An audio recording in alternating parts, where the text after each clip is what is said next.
Où va le monde? En partenariat avec Courrier International. Avec Marc Tédé comme chaque vendredi. Bonjour Marc. Bonjour Nicolas. Vous nous emmenez ce matin à Palerme en Sicile où sera béatifié demain un ancien curé assassiné il y a 20 ans par la mafia. Il s'appelait Giuseppe Pulizzi, surnommé Don Pino par les Italiens, et c'est un symbole de la lutte anti-mafia. Ce curé, installé dans la paroisse San Gaetano dans le quartier populaire Brancaccio de Palerme, a été abattu le 15 septembre 1993. Il s'agit là du travail d'un commando envoyé par les frères Graviano, les chefs mafieux qui tiennent alors ce quartier. C'est ce qu'explique Fabrice Rizzoli, spécialiste de la criminalité organisée, et c'est également l'auteur d'un petit dictionnaire énervé de la mafia. Un quartier totalement laissé à l'abandon par les institutions, dans laquelle la mafia a tous les pouvoirs, a du consensus social auprès de toutes les couches de la population, et lui se dit, à lui tout seul, cela ne peut plus durer. Donc il décide de faire une étude pour les jeunes pour qu'ils puissent aborder leur scolarisation autant que faire se peut. Il rétablit du consensus auprès des parents qui reviennent à l'église, etc. Il fait la guerre ouvertement à la famille mafieuse Graviano du quartier de Brancaccio.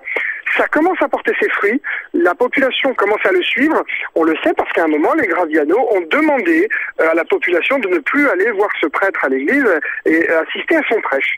Et la population a commencé à désobéir. Ils ont vu en ce prêtre ouvrier moderne un symbole de la lutte anti-mafia. C'est vraiment la raison pour laquelle il est mort, pour laquelle la mafia a décidé sa mort. Et cet assassinat se produit à une période charnière dans l'histoire des relations entre l'église et la mafia. Nous sommes au début des années 90.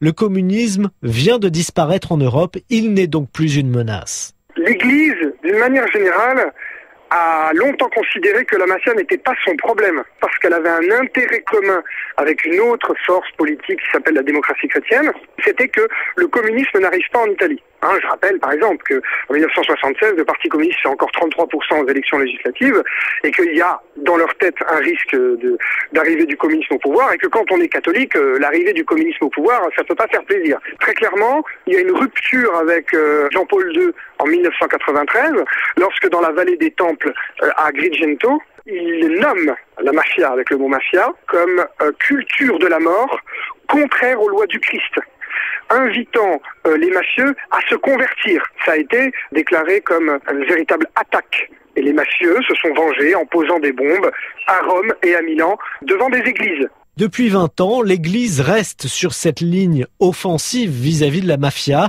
Et d'ailleurs, Libera, la principale fédération d'associations anti-mafia en Italie, a été fondée en 1995 par un prêtre, Luigi Ciotti, qui est encore à sa tête. Le conseil d'administration compte également plusieurs hommes d'église. Une partie de l'anti-mafia est toujours liée au catholicisme. Elle a d'ailleurs fait pression et milité auprès du Vatican en faveur de cette béatification. Marc Tédé, Où va le monde sur Radio Classique.